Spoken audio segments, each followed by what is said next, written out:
muchas gracias por acompañarnos en esta clase. El día de hoy vamos a trabajar con un tema muy importante, ¿sí?, que es la puerta de entrada a el conocimiento del mundo de las adicciones. El día de hoy vamos a tocar algo que tiene que ver básicamente con los aspectos básicos en adicciones. Para empezar, yo soy José Antonio Medina Valdés, de profesión médico, y voy a trabajar con ustedes. Tengo el honor de trabajar con todos ustedes el día de hoy y vamos a arrancar esta clase de aspectos básicos en adicciones. Sin embargo, déjenme decirles que para poder arrancar es importante que todos conozcamos principalmente todos los conceptos básicos que tienen que ver con el área de las adicciones, para que podamos estar todos en el mismo canal, que podamos impulsarnos y de esta misma manera podamos empezar a comprender el lenguaje propio de esta área de tratamiento. Entonces, el día de hoy vamos a trabajar, como lo dije anteriormente, el tema de aspectos básicos en adicciones.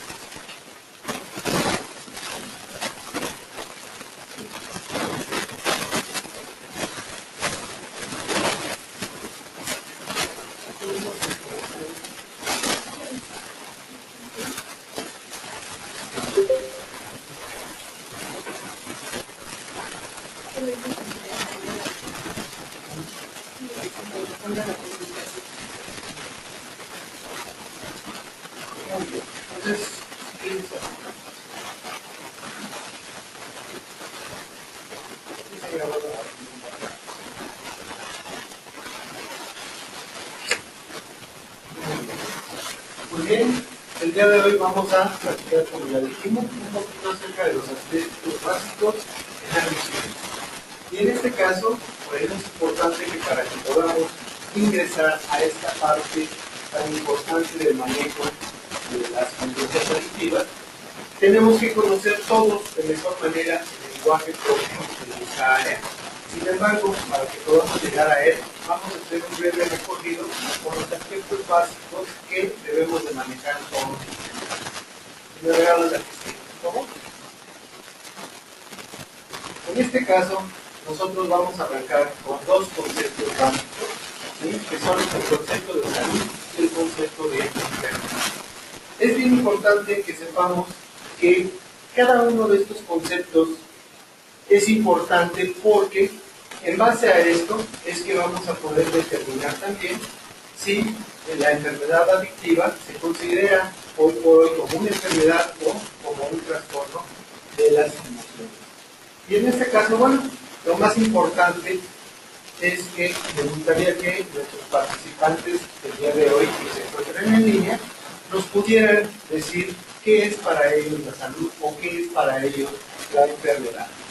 ¿Sí? Hay que recordar que estas clases tienen un gran porcentaje de teórico, pero también muchísimo de práctico, y por lo tanto, bueno, les hacemos una cordial invitación para que empecemos a trabajar todos juntos, participando y elaborando entre todos los conceptos en base a todo lo que vamos a ver el día.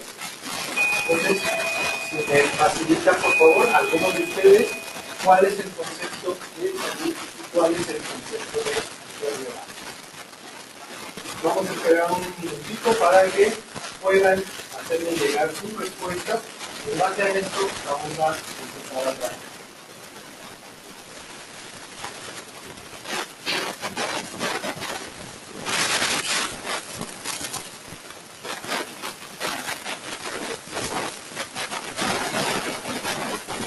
Si pueden activar su sonido, compañeros, les pedimos por favor que escriban sus comentarios en el chat.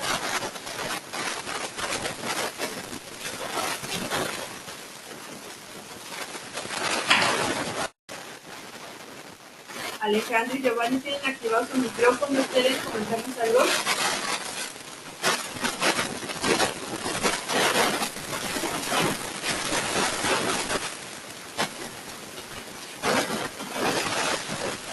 Ok, si podemos escucharlos, por favor, pueden activar su micrófono. Digo, su comentario en el chat.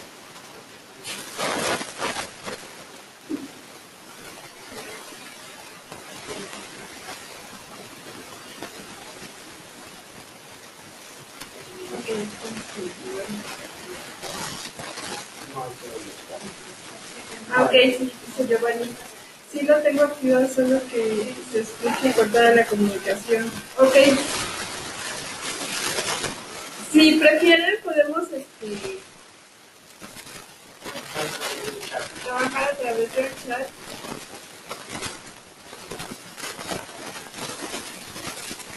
Gracias, Giovanni.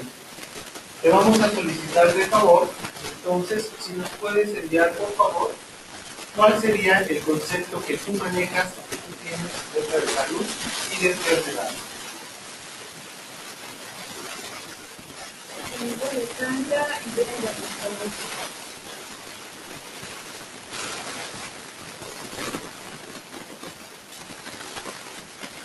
En algunas ocasiones, si salen y vuelven a entrar, se activa el sonido.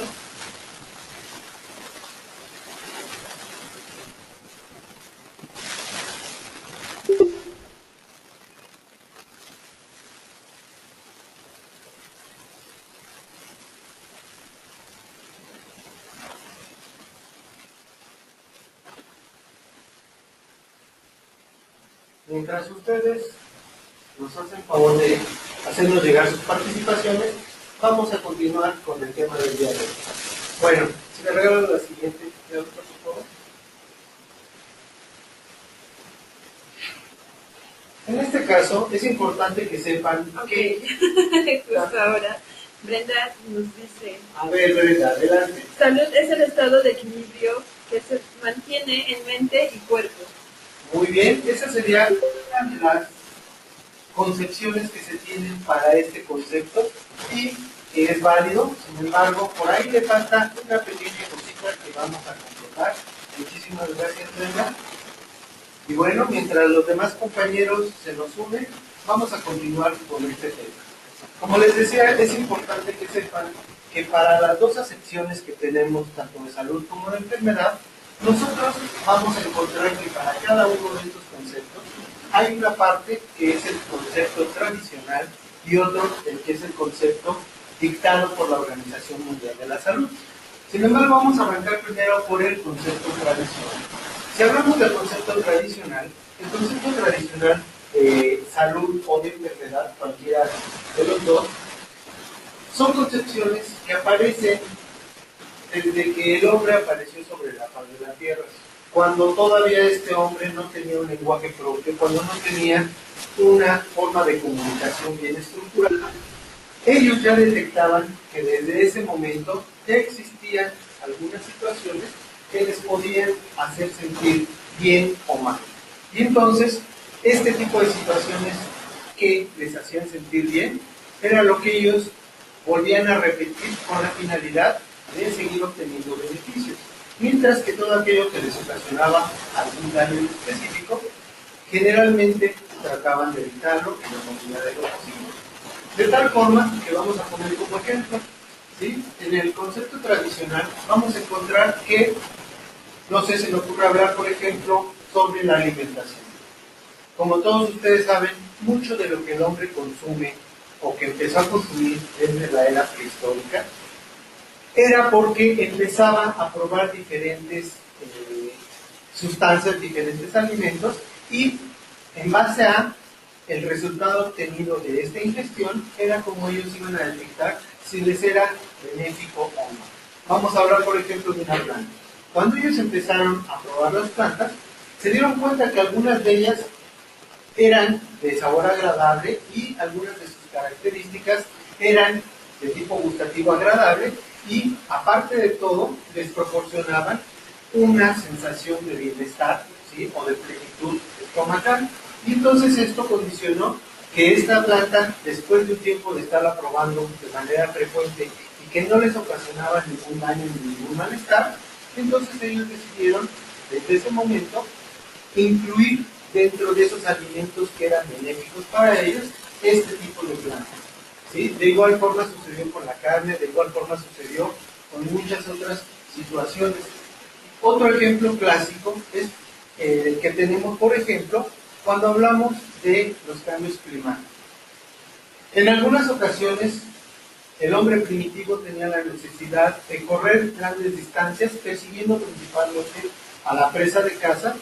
Y bueno, había ocasiones incluso que cuando esta persecución era muy prolongada, podían pasar de diferentes etapas climáticas que en algunas ocasiones les podían hacer sentir bien o mal. Por ejemplo, puede ser que empezaban a correr en un área donde se sentía cierta temperatura de calor y después de correr durante algunas horas o incluso días, estas personas empezaban a entrar a una situación de clima más frío que les podía condicionar entonces que empezaban a sentir alteraciones, por ejemplo, para respirar, o alteraciones como por ejemplo en la piel, esa sensación de frialdad, y entonces ellos empezaron a clasificar que había cosas también en el ambiente que les eran benéficas y cosas que no. De igual forma entonces, para obtener el concepto tradicional, vamos a hablar de, en el caso de la salud, el concepto tradicional es todo aquel que nosotros tenemos en base a nuestra propia experiencia, en base a lo que hemos vivido, y por ese motivo es que muchos de nosotros tenemos diferentes concepciones con respecto al concepto de salud. De igual forma vamos a tener el concepto de enfermedad, ¿sí? Como ya lo explicamos anteriormente, cuando hablamos de enfermedad, nosotros estamos refiriéndonos principalmente a todo aquello que nosotros teníamos que evitar para no sentirnos mal. Y entonces a esto es a lo que el hombre primitivo le llamaba enfermedad, o todo aquello que le condicionaba situaciones poco agradables. Sin embargo, cuando viene la evolución a través de la historia del ser humano, vamos a llegar hasta una etapa muy próxima a la actualidad, ¿sí? En este caso estamos hablando de aproximadamente 1948. Si se dan cuenta, recorrimos un gran trecho desde el hombre primitivo hasta la actualidad. Y nos vamos a referir de manera exclusiva a la etapa principalmente que se ubica el día 7 de abril de 1948. El 7 de abril de 1948 es de gran importancia porque en esa fecha es cuando se da a conocer por primera vez esta organización que todos conocemos hoy en día, que es la Organización Mundial de la Salud. La Organización Mundial de la Salud es un organismo anexo a la Organización de Naciones Unidas, la famosísima ONU. Esta ONU, o la Organización de Naciones Unidas, se dieron cuenta que en algún momento de la historia y de la evolución de los seres vivos, ellos pasaban por diferentes etapas de salud y de enfermedad, y por lo tanto decidieron que parte de esta organización dedicara parte de su personal a la elaboración de esta nueva organización que fue la Organización Mundial de la Salud. Si me regalan la posibilidad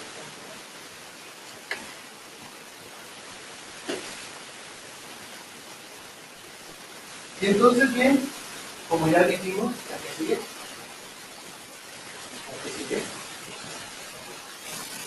Ya lo vimos.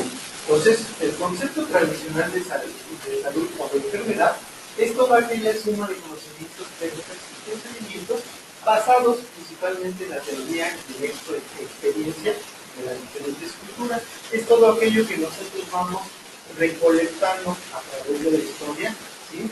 Y que también nos es transmitido a través del conocimiento de nuestros padres y nuestros ancestros. La que sigue, por favor.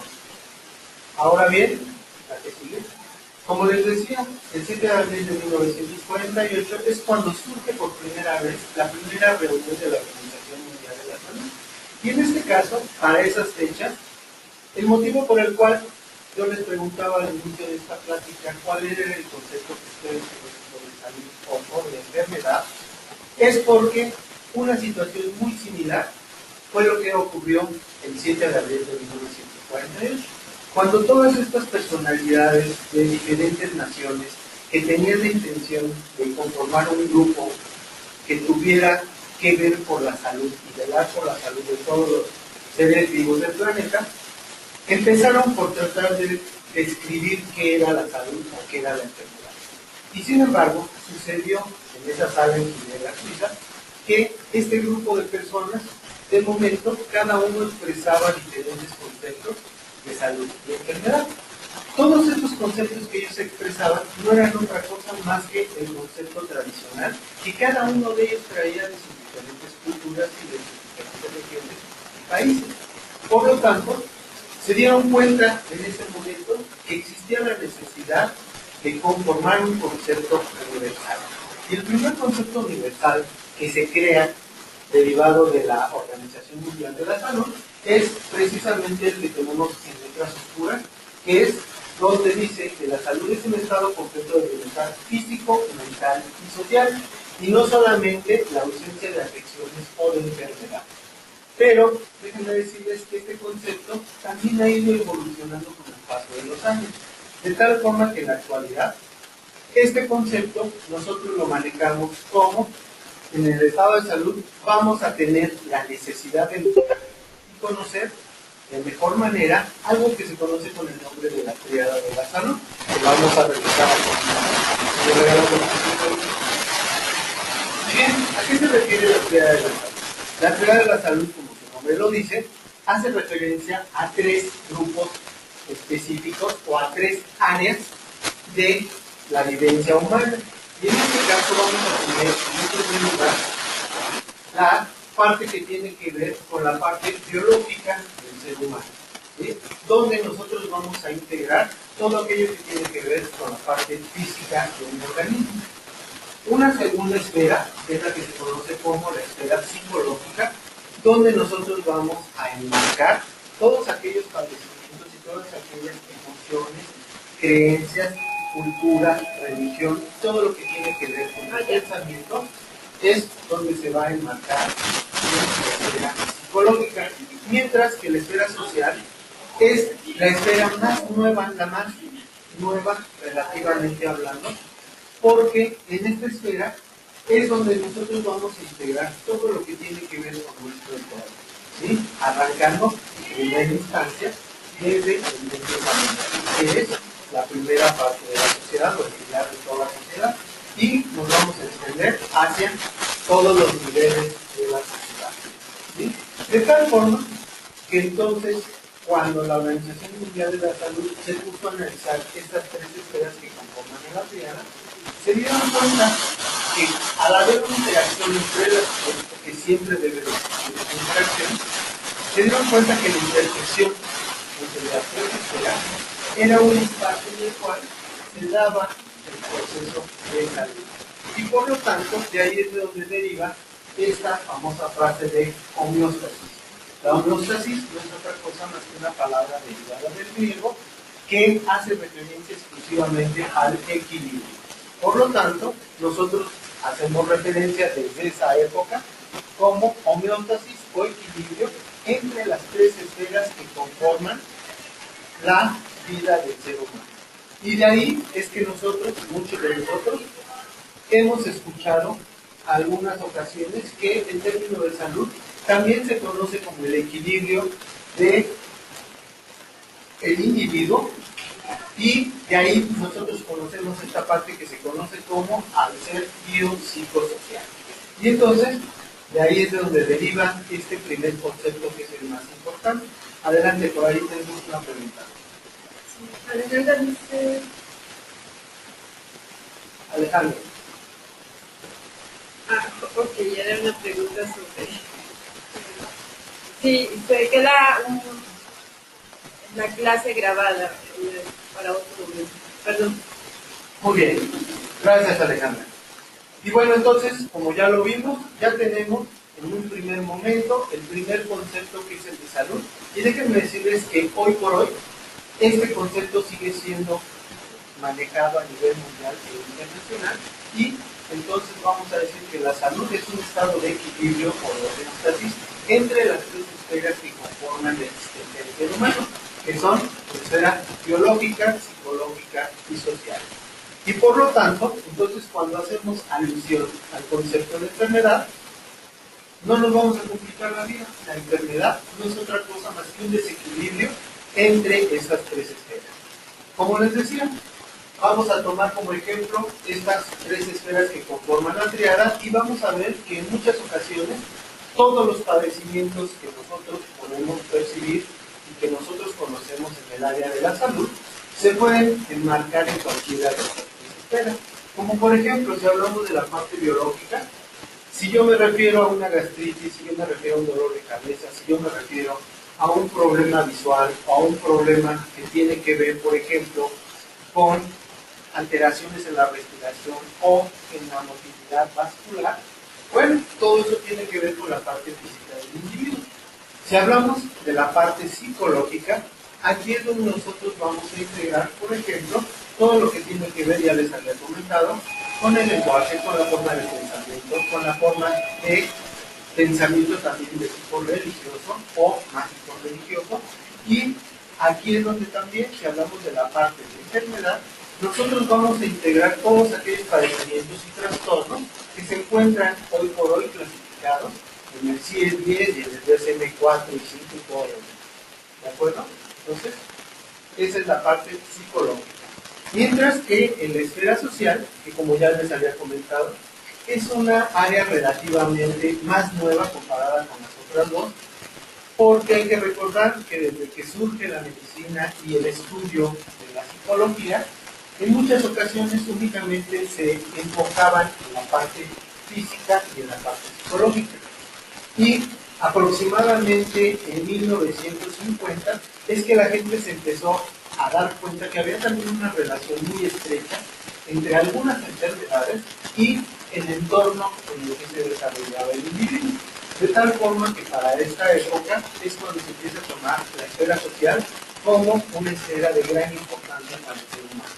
Y aquí en este caso vamos a englobar todo lo que tiene que ver con la sociedad.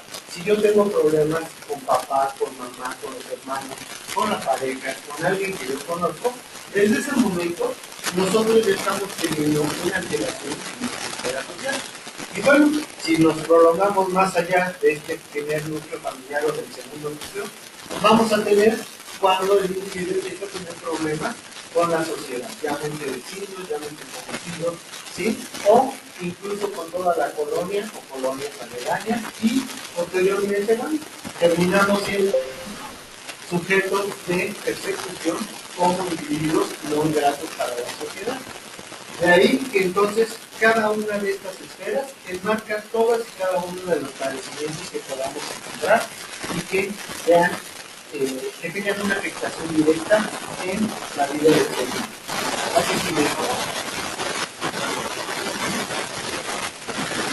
muy bien, y ahora sí, en base a esto, por ahí existe un dilema muy importante tanto para la psicología como para la medicina. En este caso, todos hemos escuchado en algún momento que con respecto a las adicciones, la gente se pregunta con mucha frecuencia si la adicción es una enfermedad o es únicamente un trastorno mental. Y bueno, déjenme decirles que entonces nosotros ahorita vamos a tratar de explicar este concepto, esta idea o esta creencia para que siga. Vamos a encontrar entonces que la adicción, hoy por hoy, muchos individuos, toda la gente que nos dedicamos al área de la salud, reconocemos que todos los procesos adictivos y vamos a decir por qué. Generalmente todos conocemos, por ejemplo, algunos padecimientos como la diabetes o la hipertensión, que son parte de los muchos de nuestra sociedad, son catalogados por el área médica como padecimientos crónicos degenerativos. ¿Qué quiere decir? Un padecimiento crónico degenerativo es todo aquel padecimiento muchas veces se presenta. Hablamos de cronicidad cuando el padecimiento tarda más de 3 meses. Y a veces, por ejemplo, en el caso de la hipertensión, son padecimientos que después de 3 meses siguen presentes y por lo tanto son progresivos porque si el individuo no tiene los cuidados necesarios para la atención problemática, el individuo puede ir avanzando en diferentes etapas de posición de la enfermedad enfermedad hasta incluso llegar a la madurez de todas, que sería considerada como la muerte. Por lo tanto, si nosotros comparamos todo eso que acabamos de mencionar con la adicción se puede decir que hoy por hoy la obesidad se considera como una enfermedad crónica degenerativa progresiva. ¿Por qué? Porque en este caso, generalmente son los efectos adictivos para que lo podamos tratar como dependencia, generalmente vamos a tener que los sentidos que va más allá de 3 meses, años y a veces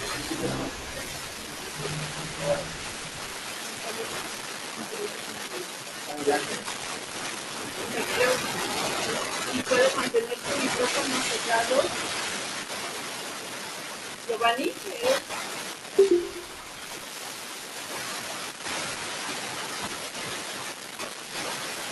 alguien tiene abierto su micrófono, manténganos cerrado en lo que es su participación para que el sonido no se vicie.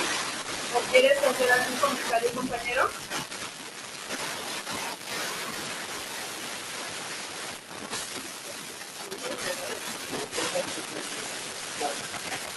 Muy bien.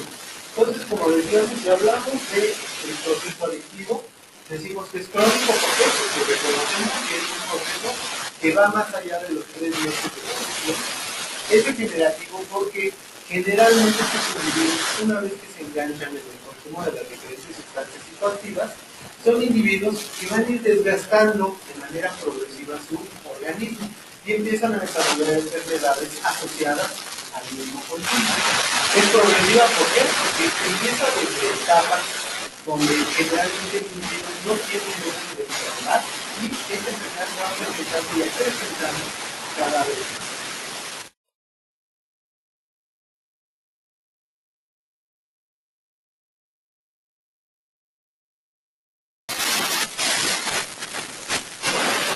Igual es mortal porque de igual forma un proceso adictivo que no se atiende de manera adecuada puede llevar al individuo o al usuario incluso a la muerte.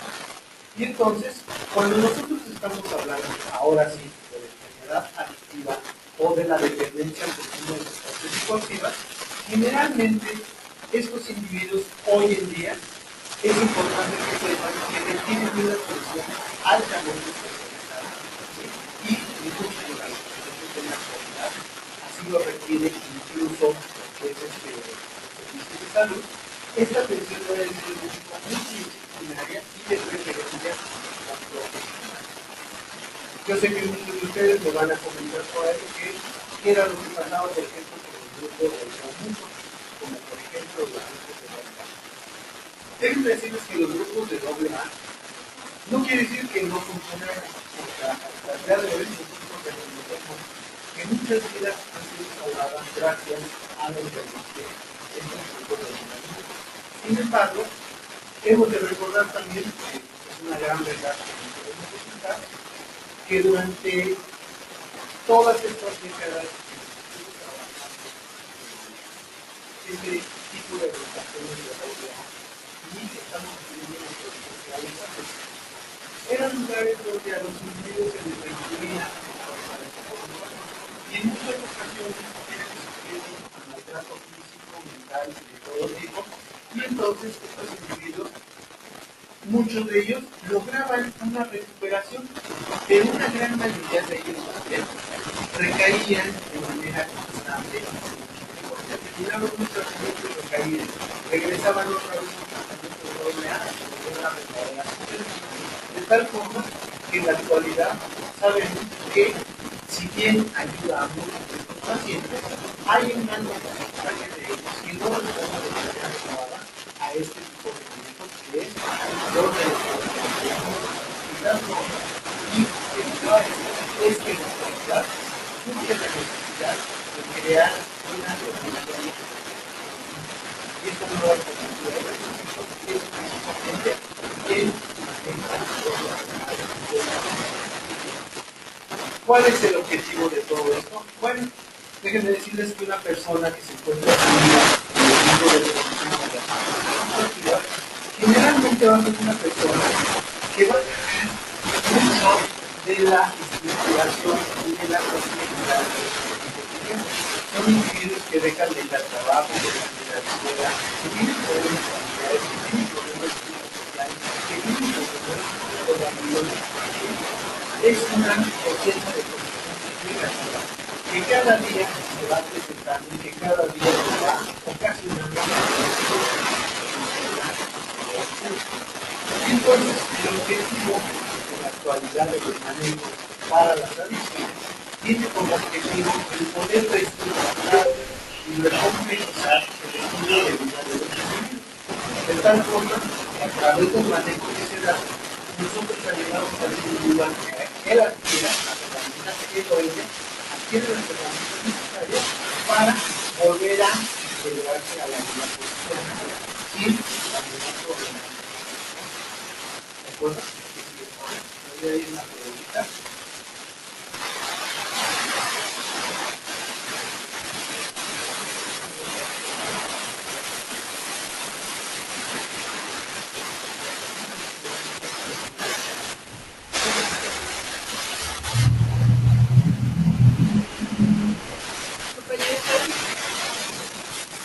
¿Harán alguna participación de pedir?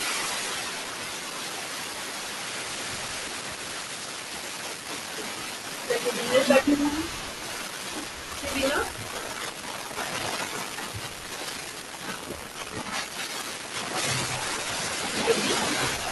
Hablando. ¿Ustedes que no tienen clases?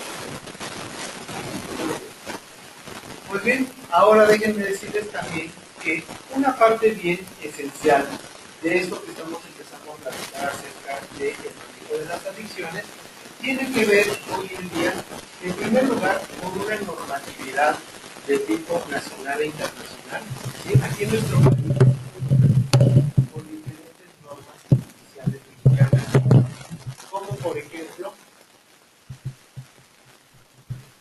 como por ejemplo, la norma oficial 028, ¿sí? Que es una norma que dicta la forma en que debe de ser manejado al paciente desde su ingreso, desde que acude por primera vez a solicitar la atención en adicciones. Habla también acerca de cómo se debe de establecer el manejo, cómo se debe de integrar el expediente o la carpeta del usuario y cómo se va a ir dando paso a paso cada una de las intervenciones hasta finalizar el tratamiento de cada uno de los usuarios.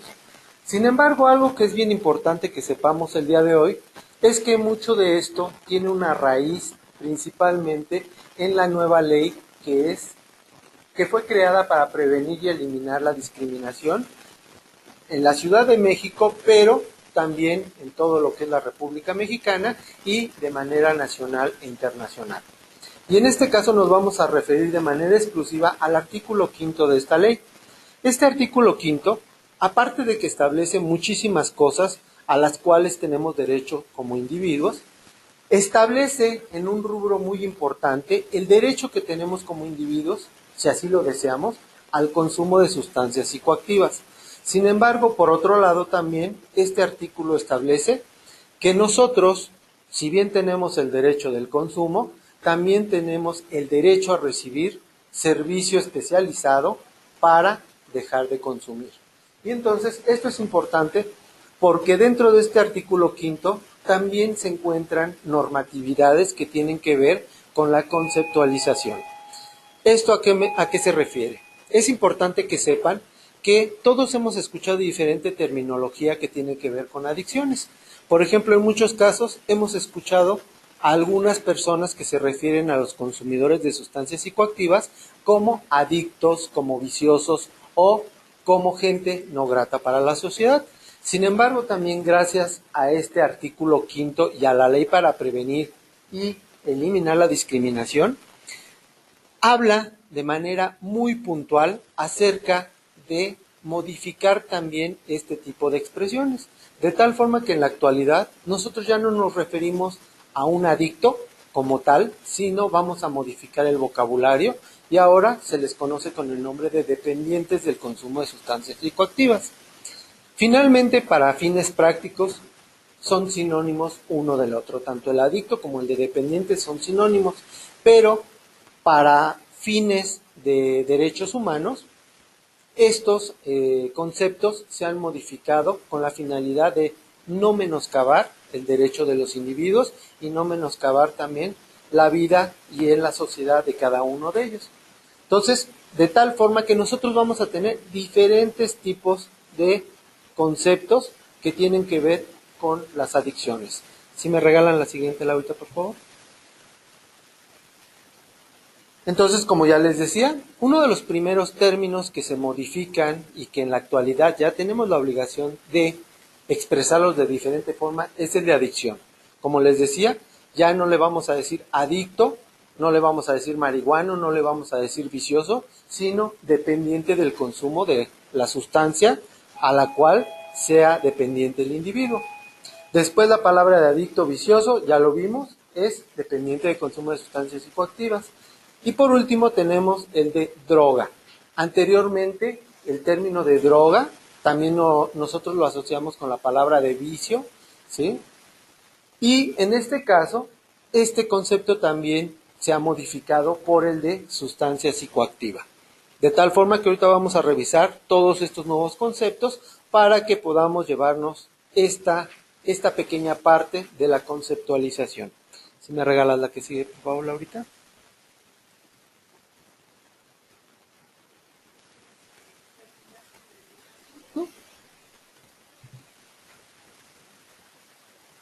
Muy bien, y vamos a arrancar con un primer término que es el de droga.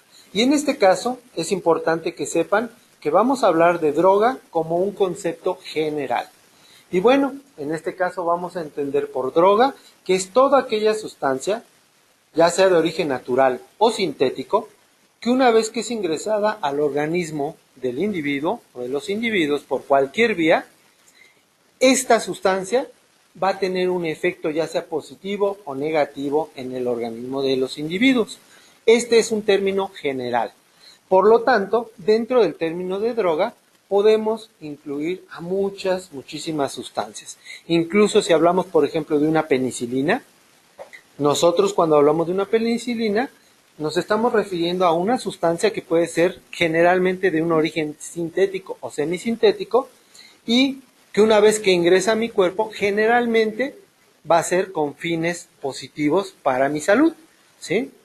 Ahora bien, si hablamos, por ejemplo, de una droga como, por ejemplo, o de una sustancia psicoactiva, como por ejemplo la cocaína, ¿sí?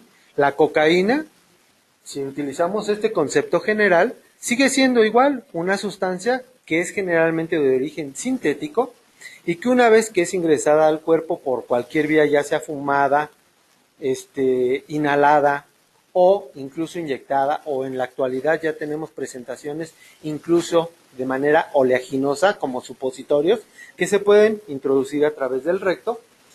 No importa la vía por la cual ingrese la sustancia, una vez que esta sustancia llegó al organismo, generalmente el efecto que va a producir en mi organismo va a ser un efecto negativo. ¿Negativo por qué? Bueno, porque va a trabajar directamente sobre el sistema nervioso central. Y bueno, a ese respecto viene nuestro siguiente término, la que sigue de favor. El siguiente término es precisamente el término de sustancia psicoactiva. Aquí es donde nosotros vamos a empezar a diferenciar una droga general de una sustancia psicoactiva. Si se dan cuenta, en pantalla, nosotros vamos a encontrar que el concepto es muy similar tanto para droga como para sustancia psicoactiva. Sin embargo, la única diferencia que existe entre una y otra es que la sustancia psicoactiva, en el momento en que ya ingresó a mi cuerpo, generalmente esta sustancia se va a transportar de manera directa hasta el sistema nervioso central, llámese cerebro. Y entonces ahí va a ser el lugar específico donde va a tener su función. De tal forma que entonces una sustancia psicoactiva hace alusión exclusivamente a que su efecto se va a llevar directamente a nivel del cerebro. Y en este caso, entonces, nosotros vamos a tener la palabra de psicoactiva. Si nosotros dividimos esta palabra, vamos a encontrar que proviene de dos raíces. Una primera raíz, que es la de psico, que quiere decir mente, y una segunda raíz, que es la de activa o función. Entonces, Eso es a lo que hace alusión el mismo concepto. En muchas ocasiones, por el simple concepto, nosotros podemos saber a lo que nos estamos refiriendo. ¿Sí? Si se dan cuenta, en el término de sustancia psicoactiva, estamos haciendo mención de que es una sustancia que trabaja en la mente o que funciona directamente sobre la mente o el sistema nervioso central. ¿De acuerdo? La que sigue, por favor. Otro término que hemos escuchado con mucha frecuencia y que también se presta para muchas confusiones es el término de sustancia psicotrópica. Aquí, nuevamente, si se dan cuenta, nos estamos percatando de que el concepto es muy similar a los dos anteriores. La única diferencia aquí es que todos los psicotrópicos son sustancias que generalmente son prescritas por un médico. ¿Qué quiere decir esto? Que son sustancias que nosotros vamos a poner en una receta y, obviamente, que esta receta tiene que ser reconocida por la Secretaría de Salud, en el caso de nuestro país. Y en este caso, bueno, de igual forma tenemos el término psicotrópico. Si lo dividimos en sus raíces, vamos a encontrar que psico, ya dijimos, es mente, mientras que tropo quiere decir lugar. Si se dan cuenta, psicoactiva y psicotrópica vienen siendo sinónimos una de la otra. La única diferencia es cómo se prescribe una y cómo se prescribe la otra. ¿Sí? En el caso de la psicotrópica, nosotros hablamos de psicotrópico como todos aquellos medicamentos, generalmente los controlados, los que damos a través de receta. Y la sustancia psicoactiva puede ser cualquier sustancia que se adquiere por cualquier forma, ¿sí? Pero que una vez que llega a mi cuerpo, trabaja a nivel del sistema nervioso central. No sé si hasta aquí vamos bien. Les voy a pedir de favor a todos nuestros escuchas que si en algún momento tienen alguna duda con respecto a lo que estamos explicando, las vayan externando. Es importante que no nos quedemos con dudas desde ahorita, porque conforme vayamos avanzando en el programa, vamos a ver que este programa es un programa de tipo progresivo. Y esto quiere decir que la terminología que estamos empleando en esta sesión, la vamos a ir ampliando en sesiones próximas y esto va a hacer que si nos vamos perdiendo desde el inicio, va a llegar un momento en que no vamos a poder comprender lo que estemos trabajando en temas posteriores. Bueno, la que sigue, por favor.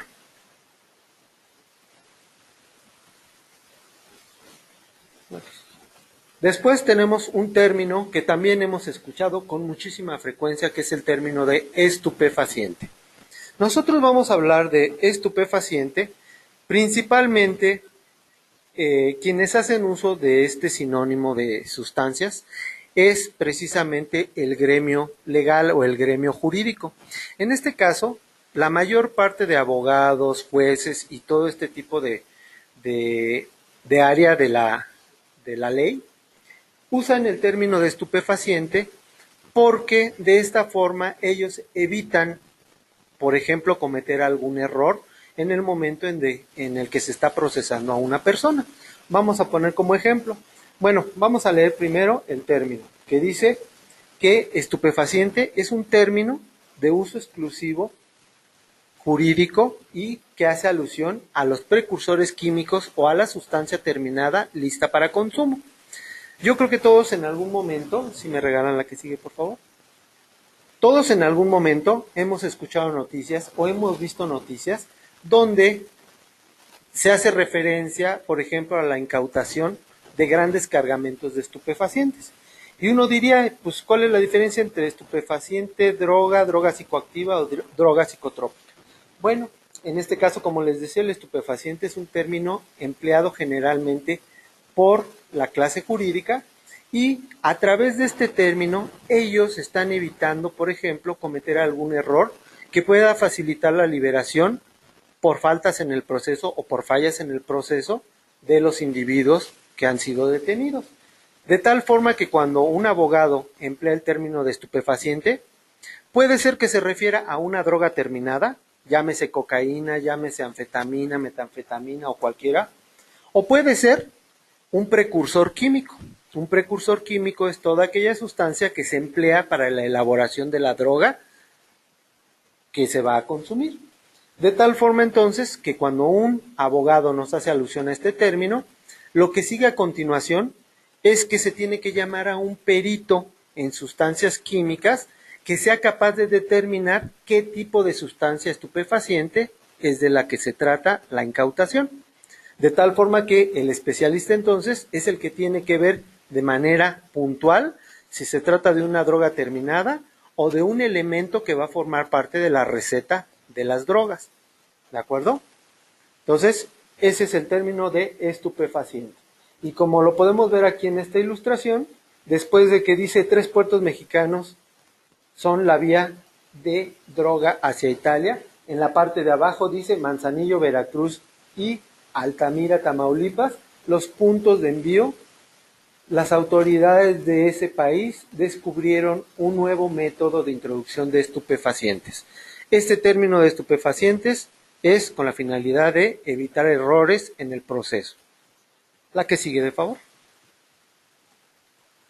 Ahora bien, ya que vimos parte de estos conceptos, vamos a entrar a una parte que es bien importante. Esta parte les aconsejo que si va surgiendo alguna duda, me la hagan saber de manera inmediata para que no quedemos con dudas en lo que se refiere a la clasificación de las sustancias. Pues bien, vamos a arrancar entonces con la clasificación. ¿Qué es la clasificación? La clasificación es una forma a través de la cual, por ahí creo que tenemos una participación.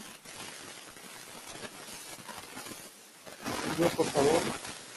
Bueno, creo que no. Bueno, ¿para qué nos sirve la clasificación?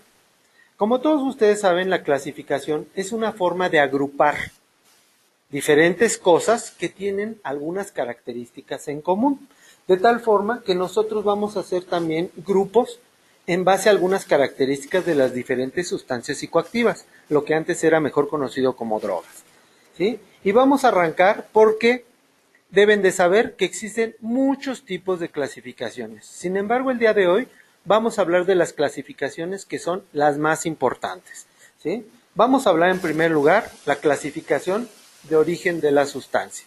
¿Sí me regalan la que sigue? Cuando hablamos de la clasificación de origen, nosotros vamos a clasificar a las sustancias por su origen, ya sea de forma natural, semisintética o sintética. ¿Cuál es cada una de ellas? Vamos a verlas. La primera, que es la natural, son todas aquellas sustancias que no requiero hacer nada para consumirlas, ¿sí? Son sustancias que yo adquiero directamente de la naturaleza y cuando más en algunas ocasiones lo que tengo que hacer es ponerlas a secar un poco y ya después las puedo consumir. Sería el caso, por ejemplo, de la marihuana, el peyote, los hongos alucinógenos, la ayahuasca, ¿sí? O el floripondio. Serían algunos ejemplos de algunas de las sustancias que tenemos aquí en nuestro país.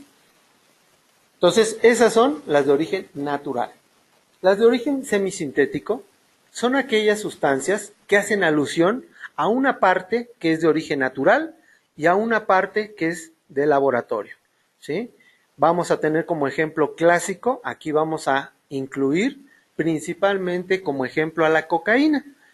Ustedes deben de saber que, por ejemplo, la cocaína es una droga semisintética porque para que yo pueda obtener cocaína para consumo, lo primero que tengo que hacer es ir a un arbusto de eritrogilón coca, que es el nombre del arbusto de la cocaína, le arranco todas las hojas o las hojas necesarias a este arbusto y se procesan, ¿sí? Las voy a someter a un proceso químico de lavado en muchas ocasiones para quitar residuos, para purificar la sustancia con diferentes sustancias químicas, de ahí la necesidad de que deben de existir laboratorios que la mayor parte de las veces son de tipo clandestino, donde se hace todo este lavado de las diferentes hojas de eritrogilón coca hasta obtener un producto terminado que es el clorhidrato de cocaína o lo que nosotros conocemos como cocaína en polvo. Pero si yo todavía de la cocaína en polvo quiero la cocaína en piedra o el famoso crack, todavía tengo que someterla a otro pequeño proceso, como sería, por ejemplo, el agregar bicarbonato, agua y calor. Esto hace una aleación entre la cocaína, entre el clorhidrato y el bicarbonato, y cuando agrego el calor al agua, esta agua se evapora y me va a quedar una especie de piedra.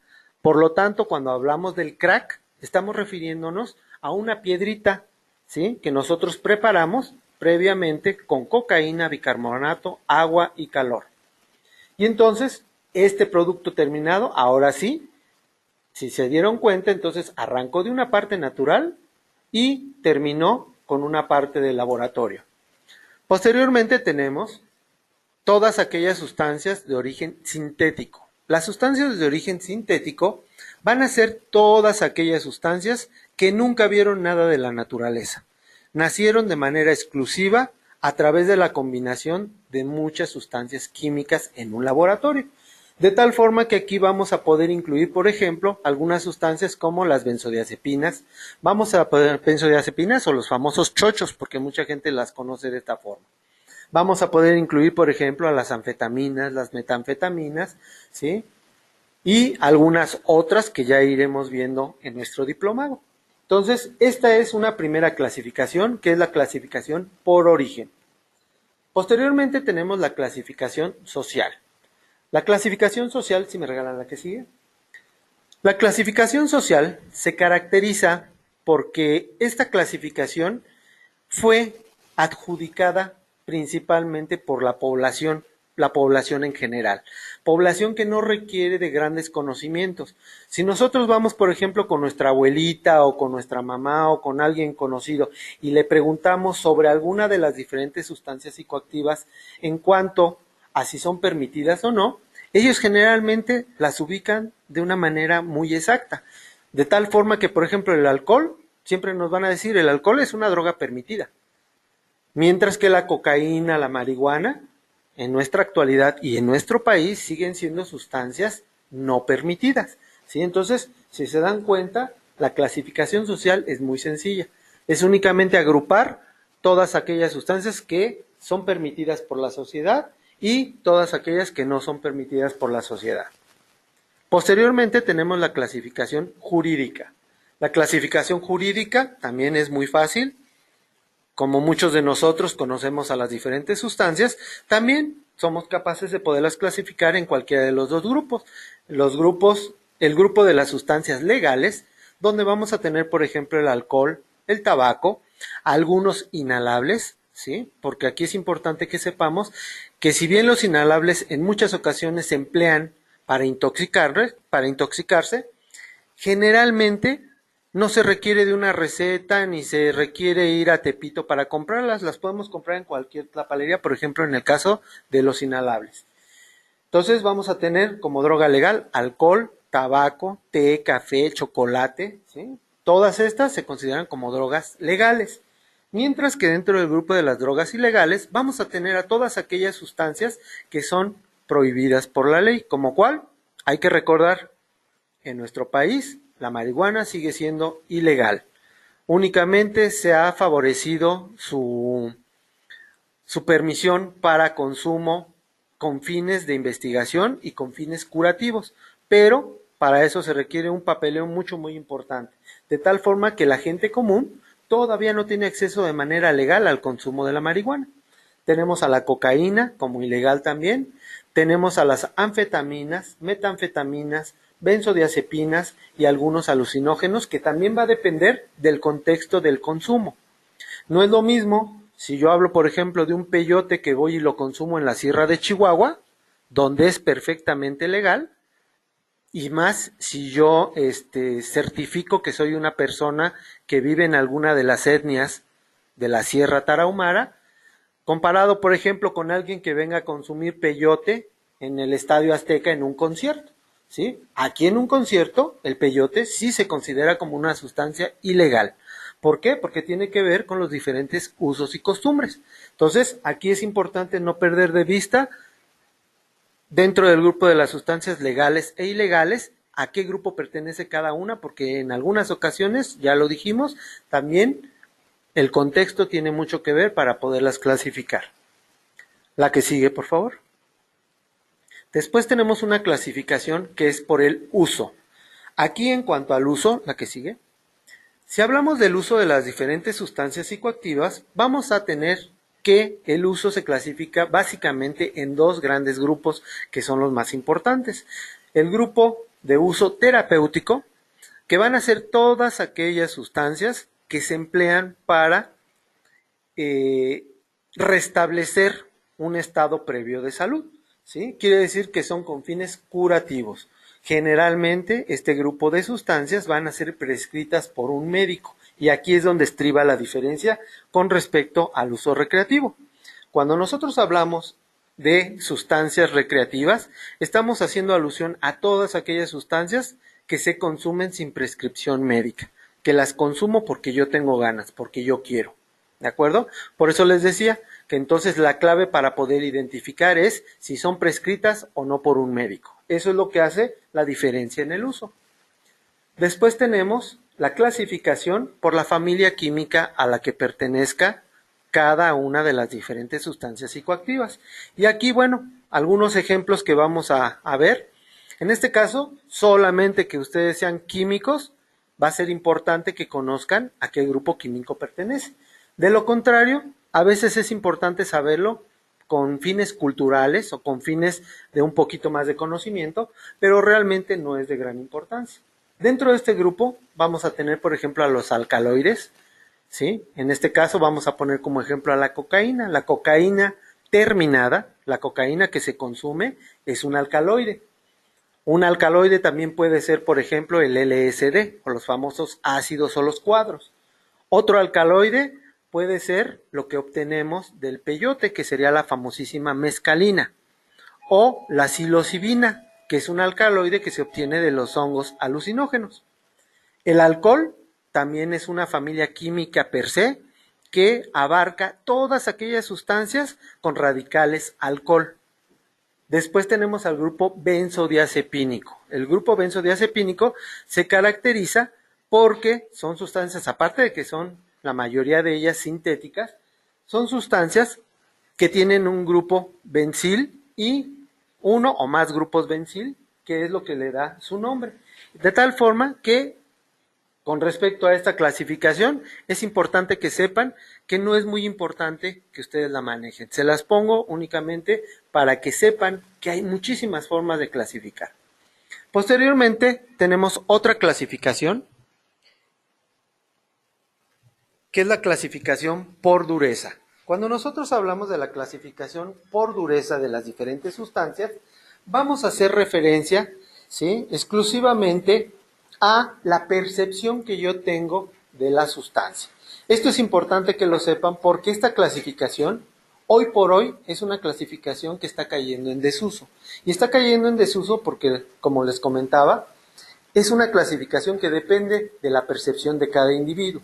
Un ejemplo, si yo voy y le pregunto, por ejemplo, a una persona que tiene cirrosis hepática, que ya se encuentra hospitalizada y que ya se encuentra casi al borde de la muerte, y le pregunto, oye, para ti, ¿cómo es el alcohol? ¿Es una sustancia dura o una sustancia blanda? Generalmente la percepción de este individuo enfermo va a ser que es una droga dura, y es dura porque ya le condicionó una serie de patologías que ya lo tienen al borde de la muerte. Mientras que, por ejemplo, si yo le pregunto a un jovencito que está en la secundaria y que está empezando a consumir sus primeras cervezas, le preguntamos de igual forma si la considera como una droga dura o blanda o suave. Generalmente ellos nos van a decir que son sustancias suaves, son sustancias que les permiten interactuar con sus pares, que les permiten interactuar con gente de su misma edad. ¿De acuerdo? Entonces, en este caso sí es importante que sepan que algunas de estas clasificaciones están cayendo en desuso porque dependen de la percepción de cada individuo.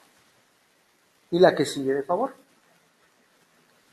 Y bueno, ahora dejé para el último de la clasificación la parte más importante y la más bonita, porque esta es la que nos interesa a nosotros, ¿sí?, a todos aquellos que vamos a meternos en este diplomado de atención a las adicciones. La clasificación por su efecto, por el efecto de las sustancias psicoactivas en el organismo, esta clasificación es la que impera todavía a nivel internacional, ¿sí? Y es una de las más actualizadas. De ahí que por eso la dejamos al final para poder explicar de mejor manera a qué se refiere cada una de ellas. Y bueno, vamos a arrancar con la primera. Si me regalan la que sigue. Dentro del grupo de las sustancias psicoactivas, las vamos a clasificar dependiendo del efecto. Y el primer efecto vamos a tener al efecto estimulante. Vamos a hablar del efecto estimulante cuando la sustancia que nosotros estamos consumiendo por cualquier vía, una vez que ingresa a nuestro cerebro, esta sustancia lo que va a hacer es estimular todo nuestro sistema nervioso para acelerar todas sus funciones y para aumentar muchas otras funciones más del cerebro. De tal forma que en muchas ocasiones, cuando nosotros hablamos, por ejemplo, con un dependiente de consumo, estas personitas nos dicen que son consumidores de drogas que dan para arriba, ¿sí? Esa es una mnemotecnia que debemos de aprender, porque en muchas ocasiones nuestra gente con la que nosotros vamos a participar o a interactuar, en el momento de la entrevista, ellos no saben que pertenece al grupo de los estimulantes la sustancia que están consumiendo. Y lo más frecuente es que van a hacer alusión de manera exclusiva a el efecto que a ellos les produce, y generalmente se refieren a las estimulantes como todas aquellas drogas que les dan para arriba, ¿de acuerdo? Mucha gente dice que son las drogas que les dan hasta ribototota, que los hacen volar, que los hacen de diferentes situaciones, pero siempre haciendo alusión a un aumento en las funciones neuropsicológicas, y entonces a esto se refiere el efecto estimulante. Dentro del grupo de los estimulantes, ¿sí?, es importante que sepan, vamos a mencionar algunas porque más adelante hay un ejercicio que ustedes van a realizar. Dentro del grupo de los estimulantes vamos a tener principalmente cocaína, ¿sí? Podemos tener, por ejemplo, té, café, chocolate y algunas otras sustancias. La que sigue, de favor. Después tenemos un siguiente grupo que es el grupo de las sustancias depresoras. Vamos a llamarle sustancia depresora a toda aquella sustancia psicoactiva que una vez que ingresó al organismo, ya lo dijimos, por cualquier vía y que ya se encuentra en el sistema nervioso central, el efecto que va a producir en este sistema nervioso central va a ser un efecto contrario al estimulante. ¿Qué quiere decir esto? Bueno, que este grupo de sustancias lo que van a hacer es que van a disminuir de forma gradual y que pueden llegar incluso hasta el cese total de las funciones del cerebro. De tal forma que en este grupo de sustancias vamos a encontrar, por ejemplo, la reina número 1, que es el alcohol. El alcohol hoy por hoy sigue siendo la droga número 1 depresora del sistema nervioso central. Aquí podemos encontrar también, por ejemplo, las benzodiazepinas o los famosos chochos. Dentro del grupo de los chochos, muchos de nuestros consumidores los refieren como los pepinitos, las reinitas, ¿sí?, los periquitos, les llaman de diferente forma. Hay que recordar que esto tiene que ver con los usos y costumbres de cada persona. Y entonces aquí a eso se refieren las depresoras. ¿Qué es lo que van a hacer en el organismo? Bueno, disminuyen todas y cada una de las funciones cerebrales, y esta depresión va siendo de forma gradual y puede llegar incluso hasta el cese total de todas las funciones. ¿Y cuál sería este cese total? Bueno, llega un momento en que el individuo puede tener un paro respiratorio, un paro cardíaco, y son personas que generalmente van a fallecer. Entonces hay que tener mucho cuidado porque este es un grupo también muy delicado y que se emplea con mucha frecuencia. La que sigue, por favor. Otro grupo bien importante es el grupo de las sustancias alucinógenas. Este grupo de sustancias alucinógenas es bien importante que sepamos que, para fortuna nuestra, para todos los que vamos a aprender a manejar la patología de las adicciones, es importante que sepan que las sustancias alucinógenas generalmente vamos a encontrar usuarios de este grupo de drogas únicamente porque tienen el deseo de saber qué se siente la intoxicación con este grupo de sustancias. En muchas ocasiones vamos a encontrar incluso turismo de drogas, que ya lo hay en nuestro país, donde la gente acude a diferentes lugares como por ejemplo Chihuahua para consumir peyote, o Real de 14 en San Luis Potosí para consumir peyote. Hay gente que va incluso a los campamentos de la familia de María Sabina en Oaxaca para probar los famosos hongos alucinógenos, ¿sí? Y entonces, muchas ocasiones, este grupo de drogas no se consumen con mucha frecuencia porque el grado de alucinación que produce en el individuo llega a ser muy desagradable. De ahí que nosotros conocemos un término muy famoso por ahí, no sé si algunos de ustedes los han escuchado, cuando por ejemplo hacen referencia a que se quedó en el viaje. Ese se quedó en el viaje es que de repente el efecto alucinógeno dañó alguna parte del cerebro donde hizo que el individuo, de manera permanente, a veces se quedan desconectados del mundo de vida y relación. De tal forma que entonces en este grupo, ya lo dijimos, vamos a tener peyote, hongos, LSD, ¿sí? Vamos a tener ayahuasca y podemos también incluir a el floripondio. Y bueno, entonces el grupo alucinógeno también es importante que sepan, se caracteriza. ¿Qué es lo que hace en el cerebro? Bueno, en el cerebro lo que va a hacer es que va a producir una alteración en la percepción de la realidad. Esto no es otra cosa más que el individuo empieza a percibir todo a través de sus diferentes sentidos, alterado o distorsionado. Puede ser que haya alucinaciones visuales, auditivas, táctiles, gustativas y de todo tipo. ¿Sale? Y entonces por eso se llama así este grupo. Y por último tenemos el grupo más nuevo de todos, ¿sí? Que es el grupo cannabinoide. El grupo cannabinoide se caracteriza porque en este grupo solamente hay una sustancia, que es principalmente la marihuana, en cualquiera de todas sus modalidades o en cualquiera de todas sus presentaciones. La marihuana se considera como el único cannabinoide hasta hoy en día porque generalmente las sustancias cannabinoides tienen como principal efecto que pueden presentar ya sea efectos estimulantes, depresores o alucinógenos juntos en una misma sustancia que sería la marihuana. ¿Pero de qué depende esto? Bueno, va a depender de muchos factores. Va a depender de factores intrapersonales y factores extrapersonales, ¿sí? Dentro de los intrapersonales son todos aquellos estados de ánimo de los individuos consumidores. ¿Qué quiere decir esto? Que si yo tengo un individuo que está feliz y consume marihuana o un cannabinoide, entonces el efecto va a ser estimulante. Pero si yo tengo un individuo que está deprimido, que está triste, que no se quiere mover y consume marihuana, entonces el efecto puede potenciarse y hacerse más depresor.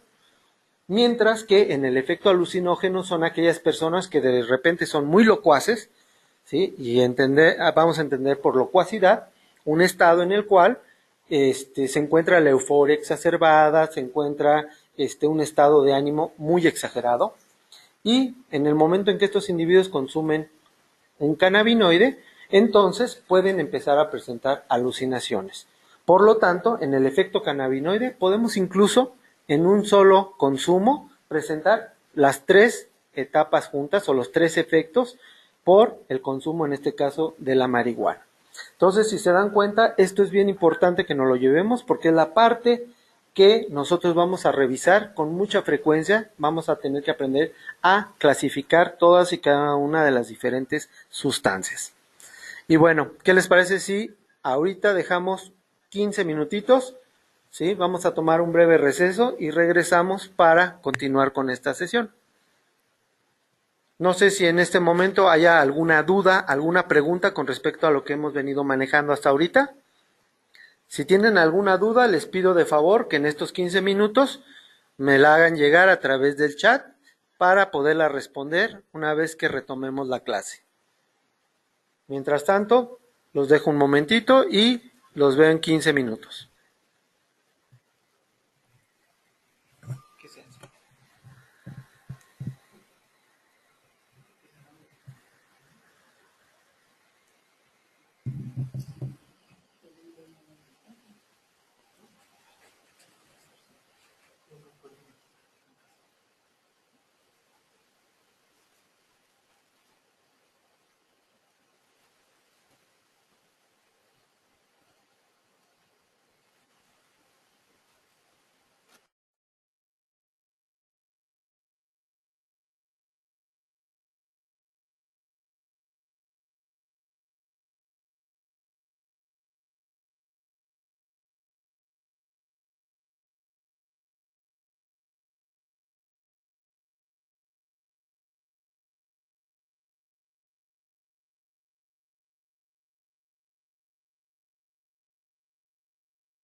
caso tiene.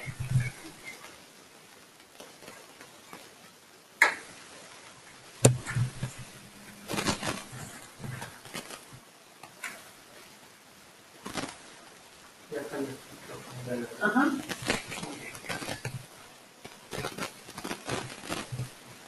Muy bien, compañeros, vamos a continuar con nuestra sesión. No sé si hay alguna duda hasta ahorita, alguna cosa que requiera de aclaración. No se ve cuántos tenemos, ¿verdad? Hasta el momento, sin dudas. ¿Qué dice? Muy bien. Muy bien. Les agradezco mucho su permanencia y bueno, vamos a continuar entonces ya para casi terminar nuestra sesión. Y bueno, entonces, como ya lo vimos, en este momento ya sabemos cuáles son los rubros más importantes para la clasificación de las diferentes sustancias psicoactivas. Y bueno, si me regalan la que sigue, de favor. A continuación, y ya para terminar nuestra sesión, vamos a realizar 2 ejercicios importantes a través de los cuales esperamos que se nos quede una parte de esta sesión que nos va a servir también como recordatorio. Les pido de favor que esto lo realicen también en casa para que podamos guardar esta información. Y bueno, en este primer ejercicio vamos a tener, ¿sí? Les voy a pedir de favor que en una hoja la dividan en 4 partes, ¿sí? Vamos a hacer 4 cuadrantes y en cada cuadrante vamos a poner el nombre del efecto de las diferentes sustancias y en cada uno de estos cuadros vamos a tratar de incluir todas y cada una de las diferentes sustancias que conozcamos, ¿sí? En base al efecto, ¿sí? Les voy a pedir que lo hagan y conforme lo vayan haciendo, les pido de favor, ¿sí? Nos hacen favor de participar. Entonces, tenemos en el cuadro superior izquierdo, vamos a poner a los estimulantes. En el superior derecho, todas las sustancias depresoras. En el inferior izquierdo, todos los alucinógenos o alucinógenas. Y en el inferior derecho vamos a meter a todas las sustancias del grupo cannabinoide. Entonces, les voy a pedir de favor, si alguno de ustedes quiere ir participando para que agilicemos esta sesión.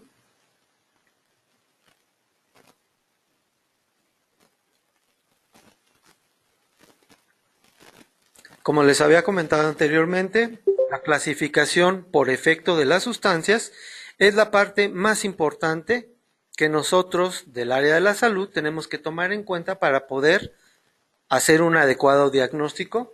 En este caso, el poder dividir a las diferentes sustancias en base a su efecto nos va a permitir también conocer parte de la sintomatología que presenta el usuario y saber por dónde debemos abordarlo, saber qué debemos de manejar con ellos, ¿sí? Por lo tanto, esta parte es importante, es medular, creo yo, para que todos ustedes aprendan sobre, una vez que tenemos esta clasificación, esto nos va a ayudar también para poder posteriormente hacer un mejor diagnóstico y iniciar un adecuado tratamiento.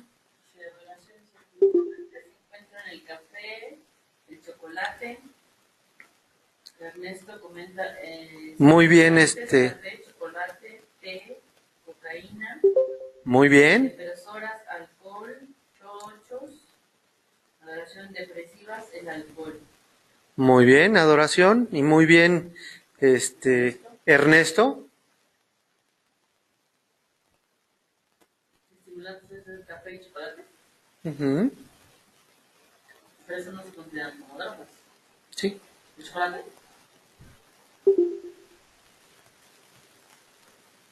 ¿Quién más? Depresivas, el alcohol, la adoración. Adoración con depresivas, el alcohol, claro.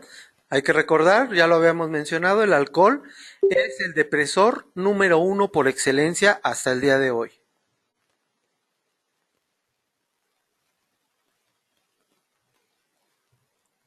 ¿Quién más?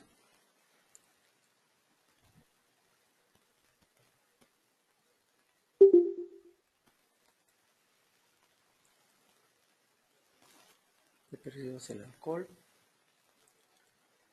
¿Alguien tiene ya algo acerca de los alucinógenos?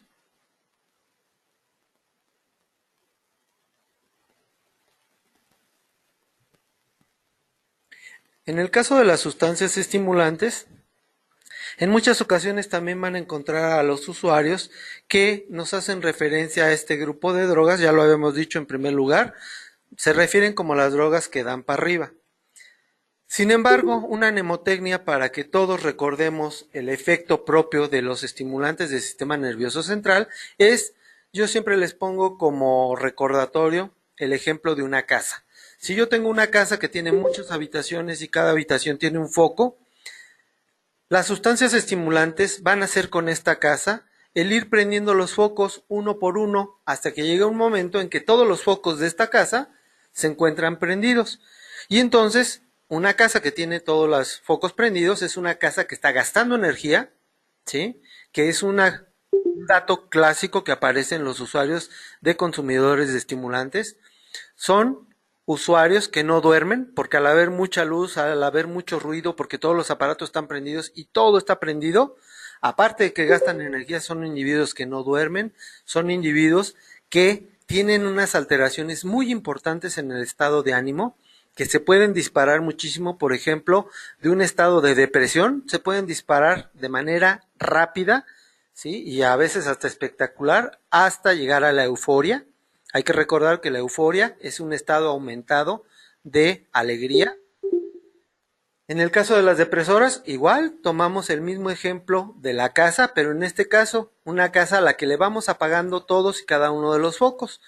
En el momento en que nosotros vamos apagando focos, lo que va a suceder con el individuo es que este individuo se empieza a quedar dormido porque no hay luz, se empieza a quedar dormido porque no hay ruido, empieza a moverse con mayor dificultad, empieza a tener problemas para hablar, para comunicarse, empieza a tener errores de juicio y conducta, empiezan a tener problemas incluso de respiración, el ritmo cardíaco y el ritmo respiratorio van disminuyendo, hasta que pueden llegar incluso, como lo dijimos, hasta un estado de depresión completa que se puede caracterizar por un paro cardiorrespiratorio o bien uno u otro.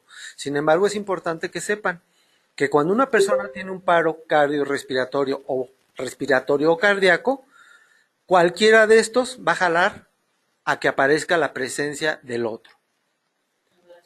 Cannabinoide de la marihuana. Cannabinoides de la marihuana. Alucinógenos, LSD, hongos y peyote. Muy bien. Alucinógenos, el peyote. Brenda, alucinógenos, LSD. Ernesto, el alcohol, abstiene que venden. El alcohol, la absenta que venden en Holanda, abstine, o absenta, no me acuerdo qué les quiso decir, que venden en Holanda. Dice, depresivos, chochos y pericos. Depresores, chochos y pericos, muy bien. Muy bien, vamos bien. Sin embargo, a sus cuadros todavía les falta algunos elementos por ahí, ¿sí? Les voy a pedir de favor que los vayan completando. Acuérdense que esta es información que se les va a quedar a ustedes y es importante que sepan en qué grupo se incluye cada una de las diferentes sustancias. ¿Algo más? Muy bien. Ahora vamos a pasar al siguiente ejercicio, con el cual casi nos despedimos de esta sesión. Y bueno, este ejercicio, si se dieron cuenta, ahorita todo lo que hicimos de aprender las diferentes formas de clasificación, tiene como objetivo que ustedes sean capaces de clasificar todas y cada una de las diferentes sustancias en base a los parámetros que ya observamos. Por lo tanto, yo voy a realizar en este caso, en pantalla, voy a realizar una clasificación y a ustedes les voy a pedir que de manera rápida también me traten de elaborar una clasificación de la sustancia que ustedes quieran. Me gustaría, por ejemplo, que en este momento me digan qué sustancia les gustaría que clasifiquemos. Díganme una de todas las sustancias psicoactivas y la vamos a clasificar en base a los parámetros que revisamos de clasificación.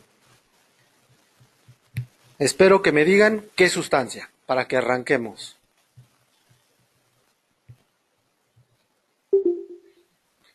Cocaína nos dice Brenda. Muy bien, Brenda. Vamos a arrancar con la clasificación de la cocaína.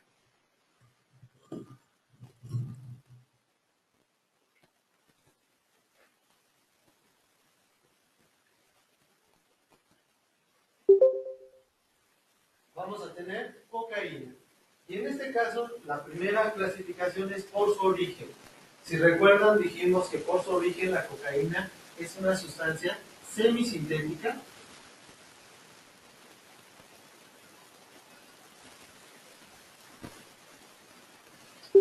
Hablamos de el punto de vista social, la cocaína es una sustancia no permitida.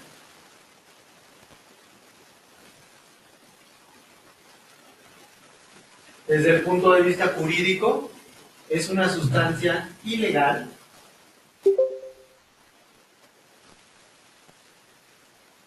Si hablamos del uso de la cocaína, generalmente el uso es de tipo recreativo.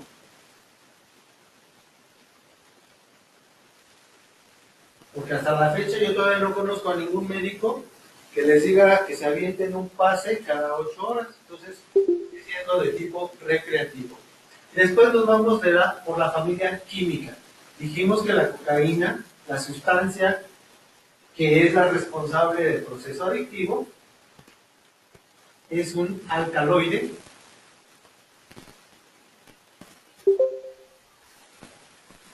Después, por su dureza, déjenme decirles que en la actualidad la cocaína sí se sigue considerando como una de las drogas más duras que existen. Por ahí hay otra muy importante que no hemos mencionado. A ver si alguien la menciona por ahí en lo que terminamos esto. Entonces puso cristal y Giovanni puso crack. Bueno, el crack entra dentro de la cocaína. Sí, hay que recordar que crack es una presentación de cocaína. El crack es la famosísima piedra y dijimos que la piedra se consigue a través de la mezcla de cloruro base, que es la cocaína en polvo, más bicarbonato, más agua, más calor.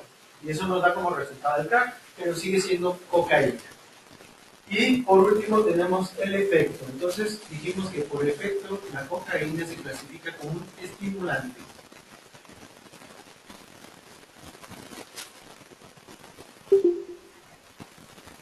Si se dan cuenta,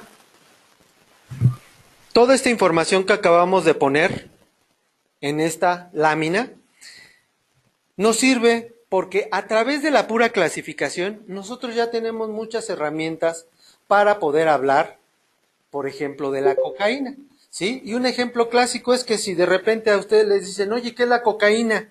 Y lo único que saben es clasificar, déjenme decirles que con la pura clasificación ustedes pueden armar casi una plática completa con respecto a la cocaína. Y les voy a dar, por ejemplo, este ejemplo. Hablando de cocaína, podemos decir que la cocaína se obtiene de manera semisintética y aquí les vamos a platicar de todo esto que ya dijimos. Semisintética porque obtenemos la sustancia a través del manejo de las hojas y por medio de procesos químicos vamos a obtener la sustancia terminada. Por eso se llama semisintética. Nuestra sociedad no permite el consumo de manera libre, por lo tanto, nuestra sociedad todavía el día de hoy sabe que el consumo de cocaína es algo no permitido e ilegal desde el punto de vista jurídico. También, cuando yo consumo cocaína sin que haya la prescripción de un médico, entonces estamos hablando de un uso de tipo recreativo, ¿sí? Es un alcaloide porque químicamente la sustancia que se adquiere o que se obtiene del proceso de las hojas de coca va a ser un alcaloide que tiene las características de todos los alcaloides químicos, ¿sí? Y entonces es una sustancia alcaloide. De acuerdo al consumo y a la percepción de muchos de los consumidores, la cocaína se sigue considerando en la actualidad como una sustancia dura por los efectos que produce en el organismo. Y con respecto a los efectos, bueno, pues la cocaína, ya lo dijimos hace un rato, es una sustancia estimulante que hace que todas las funciones cerebrales se aumenten, se exacerben, ¿sí? Se aumenta el estado de ánimo, puede llegar a haber euforia, hay disminución del sueño, hay un aumento aunque sea momentáneo o durante el periodo de intoxicación, de aumento de fuerza, ¿sí? Y si se dan cuenta, todo esto que yo acabo de mencionar, lo hice exclusivamente con la poca información que tengo de esta clasificación. Entonces, toda esta información y todo lo que viene más adelante va a ser lo que vamos a estar trabajando con mucha frecuencia dentro de este diplomado, ¿sí? No sé si por ahí alguien, por ahí ya tiene algún ejemplo de los que hayan realizado ustedes en casa, para que nos hagan saber.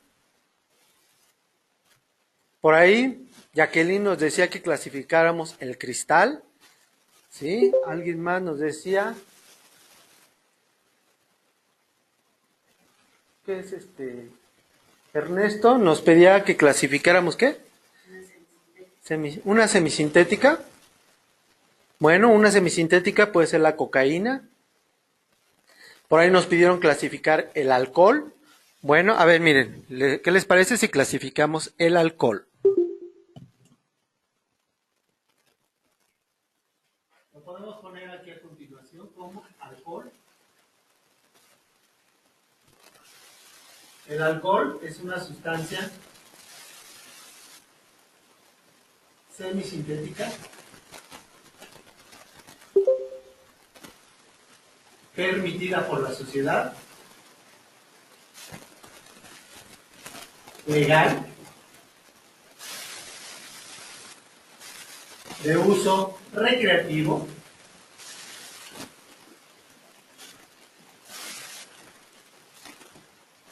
de la familia de los alcoholes. Hay que recordar que la familia alcohol se refiere como el OH en química. Por su dureza, ya dijimos, aquí esta clasificación no aplica porque depende de la percepción de los usuarios. Y en el caso estimulante, en el caso del efecto, nosotros la vamos a clasificar como depresora.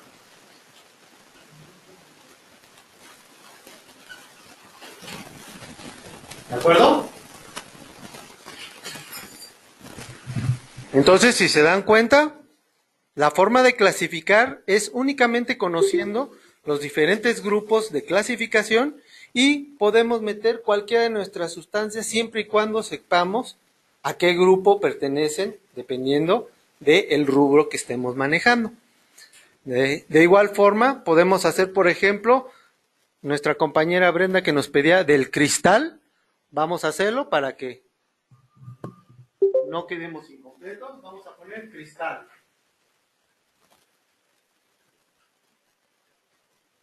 El cristal es una sustancia sintética 100%, no permitida, ilegal, recreativa,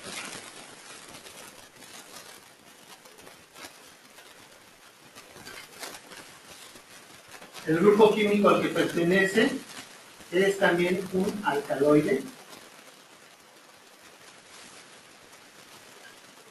y su efecto, el efecto principal del cristal, en este caso, sería un efecto alucinógeno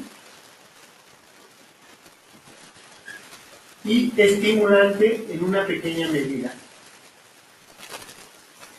¿De acuerdo?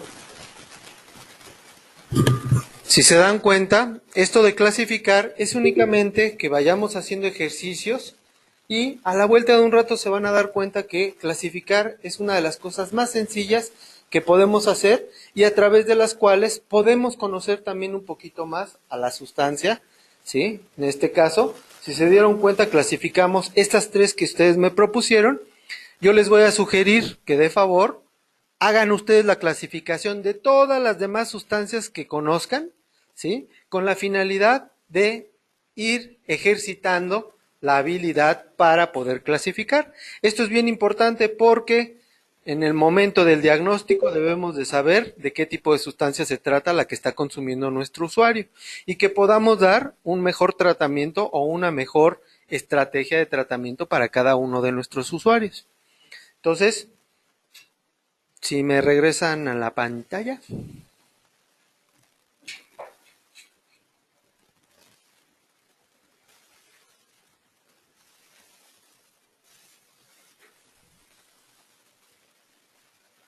Muy bien. Entonces, no sé si tenemos alguna duda hasta aquí, muchachos. ¿Alguna pregunta? Recuerden que este es el momento, porque si no, después, solamente que nos veamos ya en las clases formales, ¿sí? Este es un ingreso, como ya les dije al principio de esta plática, es el ingreso a el mundo del manejo de las adicciones. No es una cosa fácil, pero déjenme decirles que es una cosa muy satisfactoria el poder ayudar a este tipo de usuarios, el poder sacar gente adelante del consumo de las diferentes sustancias psicoactivas, hace que nosotros nos sintamos mejor cuando logramos rescatar a uno de ellos. Para terminar, déjenme platicarles, por ejemplo, que si hablamos de la estadística, hace 10 años aproximadamente se decía que de 10 pacientes o de 10 usuarios de sustancias psicoactivas, solamente uno era capaz de recuperarse en condiciones de tratamiento. En la actualidad, para que tengamos una idea de la magnitud del proceso de la adicción, en la actualidad ya no hablamos de 10 personas y uno de recuperación. En la actualidad, en 2018, hablamos de que por cada 1000 personas que consumen sustancias psicoactivas, solamente una sigue siendo la que se recupera. Y obviamente, lo mejor de todo esto es que lo más bonito sería que nosotros pudiéramos obtener a ese un recuperado en nuestro manejo. Entonces, la idea de estas clases es que ustedes conozcan un poquito más a fondo lo que es el manejo de los procesos adictivos, que sepan cómo se maneja, cómo se diagnostica y cómo se prescribe el tratamiento. Deben de saber que en cuanto a tratamientos, existen muchas modalidades de tratamiento, pero sin embargo es importante saber que no a todos los usuarios les va a funcionar la misma modalidad de tratamiento, de tal forma que una vez que se hace un diagnóstico, nosotros tenemos que canalizar a nuestros usuarios a la modalidad que les corresponda, porque de lo contrario, no hablaríamos de una negligencia, pero sí de un error o de una falla en el tratamiento y obviamente una disminución en el éxito de recuperación para nuestros usuarios. Espero que esta información, muchachos, si me regalan la que sigue, espero que esta información haya sido de importancia para ustedes, que les haya gustado la sesión del día de hoy y esperamos contar con su presencia en nuestras clases siguientes.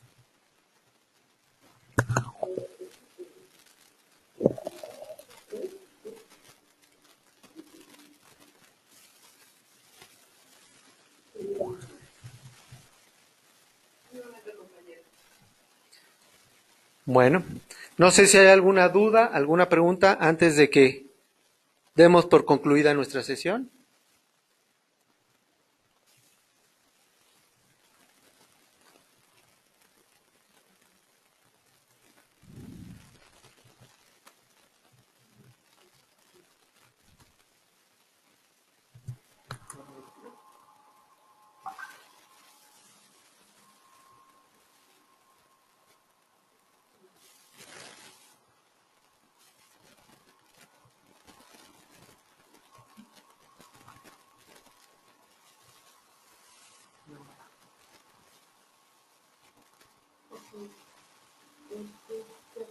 Esta información que nos va a llegar aquí.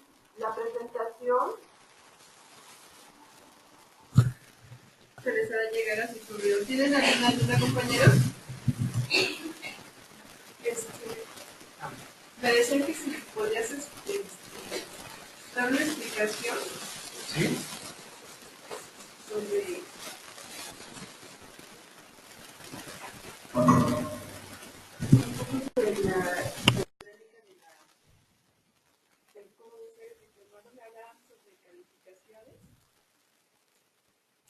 Muy bien. La dinámica a través de la cual vamos a trabajar en este diplomado es, bueno, como ustedes saben, nosotros tenemos 3 modalidades para este diplomado, que es presencial, en línea y en la plataforma donde va a quedar grabada también todas las sesiones para que ustedes las trabajen en un momento posterior. ¿Cómo se califica? Bueno, nosotros vamos a estar calificando obviamente mucho la participación, vamos a proporcionarles la información para cada una de las diferentes sesiones, para que ustedes cuando lleguen con nosotros ya vengan con el material revisado y aclaremos todas las dudas que puedan existir. Y una vez que ya se ha trabajado en cada una de las sesiones, vamos a dejar algunos trabajos de investigación, vamos a dejar algunos trabajos como por ejemplo estas láminas que les puse al final de elaborar cuadros sinópticos o elaborar cuadros con las clasificaciones. Esto es parte de los muchos ejercicios que tenemos planeados para ustedes. Incluso se les va a pedir investigación tanto bibliográfica como investigación de algunos videos. Nosotros les vamos a dar las ligas en las cuales ustedes van a poder consultar toda la información que se encuentra contenida en este diplomado, con la finalidad de que puedan tener siempre a la mano esta información. Todo el material va a ser un material que se les hará llegar también a sus correos para que lo puedan guardar y que sean como herramientas para cuando empecemos a desarrollar nuestras actividades con el paciente o con los diferentes usuarios. Entonces, es un programa que se caracteriza por ser teórico, pero también nosotros nos gusta, nos agrada mucho que haya mucha participación de parte de ustedes en cuanto a dudas, en cuanto a inquietudes, ¿sí? Que nos compartan ejemplos, que compartan todos esos mitos y realidades que tenemos acerca de las diferentes sustancias psicoactivas, con la finalidad de que al terminar este diplomado, ustedes se lleven la mayor cantidad de herramientas necesarias para poder dar una mejor calidad en la atención de los usuarios consumidores de sustancias psicoactivas. Entonces, esperamos contar con su presencia y, como ya les habíamos comentado, hasta el día de hoy todavía contamos con algunas becas para todos aquellos que deseen inscribirse. A lo largo del diplomado se estará proporcionando la bibliografía. Muy bien, Brenda. Sí, efectivamente, a lo largo de todo el diplomado, generalmente nosotros les vamos a hacer llegar con anticipación la información para que la puedan revisar y el día de la sesión ya traigan parte de ese material y nosotros también les hacemos llegar posteriormente las presentaciones que se ven en las clases para que también las tengan y que puedan revisarlas con más calma. Generalmente sí se les hace llegar incluso la antología de cada uno de los diferentes módulos que se van a manejar y las tareas, incluso todo lo que es la bibliografía, se les hará llegar por anticipado para que siempre tengan en dónde consultar la información.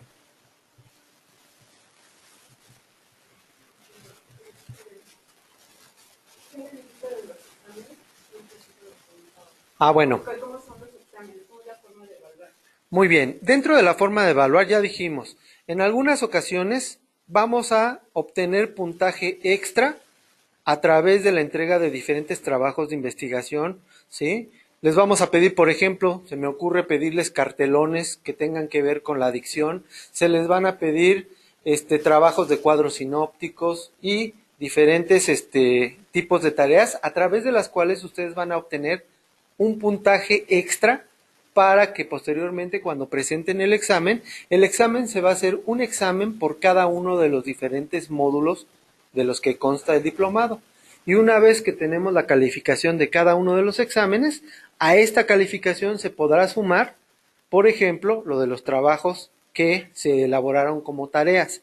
Y entonces esto nos va a dar al final una calificación de tipo modular, que al final se va a promediar, ¿sí? Hay que recordar que también en el momento en que ustedes terminan el diplomado con nosotros, se les hará entrega de una constancia que es emitida por la Secretaría del Trabajo. Esto les va a permitir a ustedes poder empezar a trabajar de manera inmediata y con las herramientas necesarias para poder ofrecer una atención de calidad a los usuarios.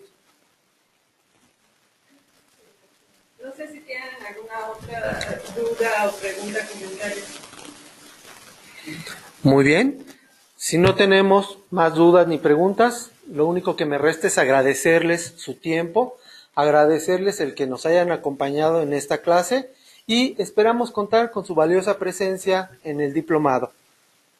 Les agradezco mucho que hayan estado con nosotros esta tarde y les deseo que pasen una buena noche. Muchísimas gracias y hasta luego.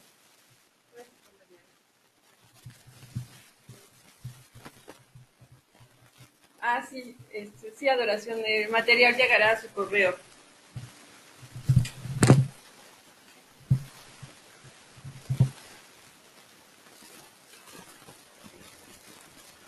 Muchas gracias. Giovanni, ¿está activado tu micrófono? ¿Quieres comentarnos algo? No, muchas gracias. Bueno, si en algún momento necesitamos algún libro de algún tema que nos podrá proporcionar, sí, las referencias o si está el material en digital, sí. Muy bien, buenas tardes. Les recomiendo tener a la mano su diadema con audífonos y micrófonos. Eso nos va a facilitar su participación directamente ya con ustedes usando el micrófono. Gracias a ustedes, compañeros.